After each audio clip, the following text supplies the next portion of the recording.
आज की चर्चा में आपका स्वागत है। अब लगता है गणित बदलने वाला है। अभी तक जो साहब थे वो डोमिनेटिंग दिखाई देते थे। हॉस्पिटल से निकल रहे हैं तो बच्चा उनकी गोद में है, घर आ रहे हैं तो बच्चा उनकी गोद में है, और घर से वैक्सीनेशन के लिए जा रहे हैं तो बच्चा गोद में है, और घर पर भी जो पापा ऑन ड्यूटी है वो बस बच्चे के साथ में इधर उधर उधर उधर। बर्थडे के लिए जा रहे हैं तब भी बच्चा गोद में है।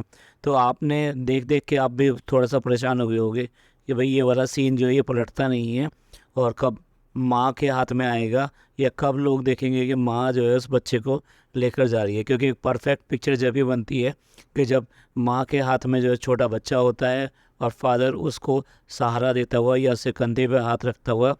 तो पहली शुरुआत तो जब ट्रांसजेंडर जो है घर पर आए तभी आप लोगों ने देख ली कि यहाँ पर जो है साहब ने इतनी हिम्मत नहीं करी, जनाब ने इतनी हिम्मत नहीं करी कि उस बच्चे को लेकर बैठा जाए।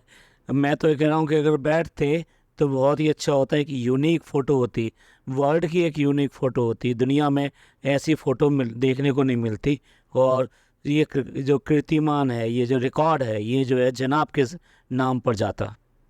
हम जिस गणित की बात कर रहे हैं वो गणित ये है कि इससे पहले जो भी कंटेंट होता था फैमिली का, कोई भी कंटेंट होता था, वो सिर्फ और सिर्फ उसको दिखाने का हक जो है जनाब को है। कोई डिक्लेरेशन करना है, कोई गुड न्यूज़ देनी है, कुछ भी ऐसा करना है तो सबसे पहले जो कंटेंट आएगा वो जनाब का आएगा।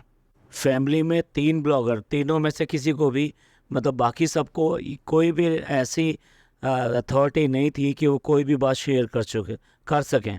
और वो सब भी वेट करते हैं कि जब भाई बता देंगे तभी जो है हम लोग अपने व्लॉग में दिखाएंगे। तो कुल मिला के ये है कि जब अगर हम पीछे देखें 6 महीने पहले उठाकर देखें, बल्कि 8 महीने पहले उठाकर देखें, उससे पहले जितने भी व्यूज़ आते थे वो सबसे ज़्यादा आते थे मैडम के व्यू आते थे, यानी कि पीपीका मैम के आते थे। और उसके बाद में जो व्यूज़ आने शुरू हुए वो सब आके आने शुरू हुए। और ये जो थे साहब जनाब, इन तीनों में पीछे रहते थे।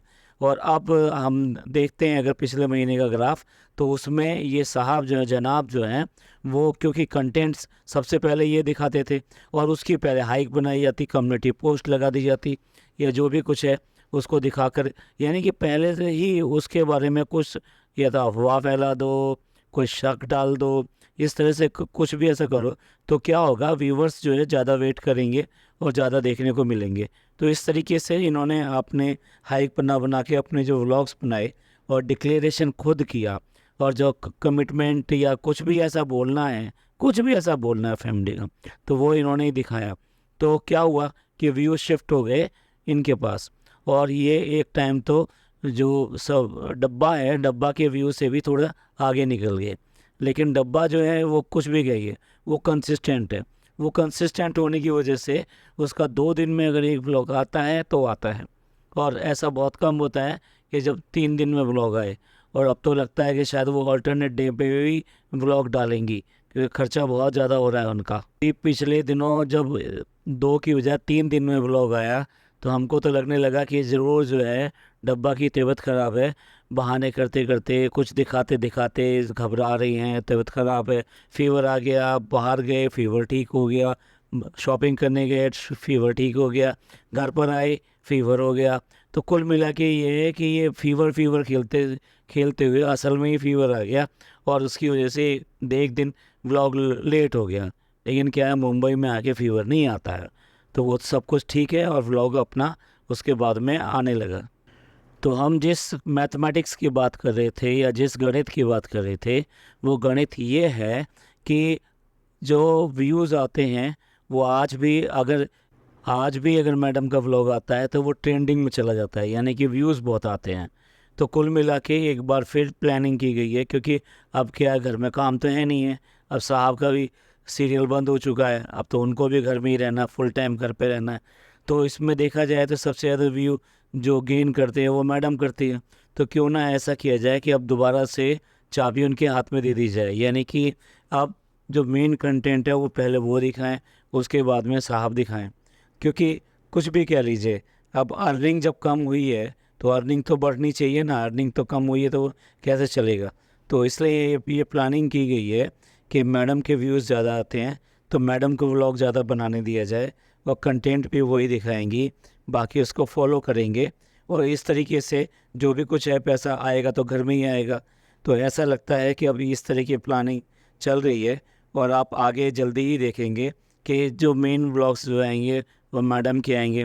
अब मैडम भी अपने वो प्रेगनेंसी वाले पीरियड से वो फ्री हो चुकी हैं और अब बच्चा भी जो है सेटल है और स्टेबल है, तो अब ये सारी चीज़ें रेगुलर उनकी भी आएंगी। यानी उनका भी डेज़ जो है इतना ऐसा नहीं होगा 8 दिन हो गए 16 दिन हो गए देखिए कोई व्लॉग नहीं आया, लेकिन अब जल्दी उनके व्लॉग भी आएंगे। अब देखने वाली बात यह है कि अगर इतनी जल्दी जल्दी व्लॉग आने हैं, एक ही घर से अंदर व्लॉग आने हैं, तो उसके लिए कंटेंट कहाँ से आएगा। तो कंटेंट के लिए तो अब तो जितना हो सकेगा बच्चे को यूज़ किया जाएगा, क्योंकि आप कुछ भी कह लीजिए, आफ्टर ऑल जितने भी व्लॉगर्स हैं इनके अलावा भी जो बाकी व्लॉगर्स हैं वो बच्चों को बहुत अच्छी तरह से यूज़ करते हैं। वो सेम तरीके से यहाँ पर भी ऐसा ही होगा और उसी से कंटेंट जनरेट किया जाएगा। और बाकी तो दूसरी जगह तो जिम चल चुका है, नया बिजनेस आने वाला है, लव स्टोरी आने वाली है, they are so many things which has to come in line. अब कंटेंट की बात करें तो केक इतना मुलायम बना था, इतना सॉफ्ट बना था, बाद में ये कहा गया स्पॉन्जी है, सब कुछ है, लेकिन जब वो केक जो टेस्ट किया गया, यानी डब्बा ने जो केक टेस्ट किया, तो अब आप जो है ना उस पर क्रंची साउंड देखेंगे। भाई केक के अंदर क्रंची साउंड कहाँ आती है भाई। चलिए कुछ भी डालेंगे आप। तो एक और इवेंट रह गया है, वो बच्चे का कभी ना कभी तो उन्हें फेस रिवील करना है, लेकिन क्या फेस रिवील करना है ये समझ में नहीं आता। वो बच्चे को जब वो डॉक्टर के ले जाते हैं तब सब लोग देखते हैं, ऐसे तो है नहीं कि उसको भी नकाब पहना के ले जाते हैं या उसको भी आपने हिजाब पहना दिया है। तो बच्चे को ले जाते हैं, जब डॉक्टर के ले जाते हैं तब सब लोग देखते हैं, सोसाइटी के लोग देखते हैं बच्चे को लाते ले जाते हुए। आप होटल में लेके गए तब भी बच्चे को सबने देखा। अब घर के अंदर जितने भी आते हैं इनके चंगू मंगू वो सब भी देखते हैं। और अभी जब ये किन्नर और ये सब लोग आए थे तो उन लोगों ने भी खुल कर देखा। तो आप ये जो फेस है आप ये छुपा किससे रहे हैं भैया, जो आपको इतनी अर्निंग दे रहे हैं, जिसकी वजह से इनका घर चल रहा है, जो आपको लगातार लाखों रुपया और करोड़ रुपया कमा कमा कर दे रहे हैं, आप उनसे फेस छुपा रहे हैं। अरे यार मज़ा नहीं आया इस बात में कि आप ये फेस जो छुपा रहे हैं, ये फेस क्यों छुपा रहे हैं और कितने दिन तक छुपाएंगे और इसकी क्या हाइक बनाएंगे, और जब दिखा देंगे तो फिर क्या हो जाएगा। अरे बच्चा तो बच्चा ही होता है, इससे ये कोई फ़र्क नहीं पड़ता कि वो किसके ऊपर दिखाई दे रहा है या किसके ऊपर नहीं दिखाई दे रहा है। और सबसे बड़ी बात तो ये है कि 1 साल के अंदर बच्चा कई बार अपने फेस को थोड़ा चेंज करता है, यानी कि स्टेबल नहीं होता। कभी वो लगता है कि वो मदर के ऊपर है, कभी लगता है कि वो अपने डैड के ऊपर है, या कभी लगता है कि फैमिली के किसी और मेंबर के ऊपर है। तो बच्चे के फेस तो इस तरह से साल भर तक बदलते हैं। आप भी ऐसे ही करना, हर महीने आप फेस रिवील करना। और हाँ, अब हर महीने केक तो कटना ही कटना है, ये तो पक्का है। तो कंटेंट तो ऑलरेडी गिना हुआ है। और अगर देखा जाए इनकी फैमिली में कि ब्लॉग कैसे बनता है, तो उस ब्लॉग की तो रेसिपी बड़ी आसान है।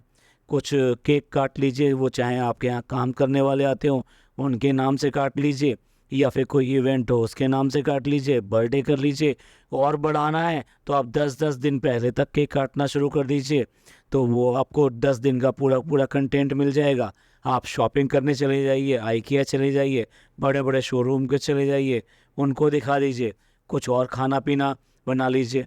और वो दूसरी जो डब्बा जी हैं उनका तो फेमस एक तरीका है कि चीज़ें बनाओ और उसे बिगाड़ के दिखा दो और फिर तरह तरह के मुंह बना दो, और साथ साथ जो है इसी तरीके की आवाज़ें निकाल दो। आजकल तो आवाज़ें निकालने में वो हाय हाय माहिर हैं, अलग अलग टाइप की आवाज़ें निकालती हैं जिनका वो जो दिखा रही हैं उससे कहीं कोई मतलब भी नहीं होता है। तो ये चाहें तो आजकल कोर्स भी शुरू कर सकते हैं कि किस तरह से व्लॉग में कंटेंट को डाला जाए और किस तरह से व्लॉग को एक बनाया जाए।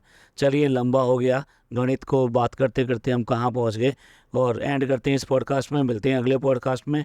पॉडकास्ट अच्छा लगा हो तो प्लीज़ लाइक कीजिए, सब्सक्राइब कीजिए और शेयर कीजिए, और खुशियाँ बांटिए और खुश रहिए, और अपने रिश्तों की कदर कीजिए, क्योंकि रिश्ते ही हमें ज़िंदगी में आगे ले जाते हैं। शुक्रिया, धन्यवाद, थैंक यू।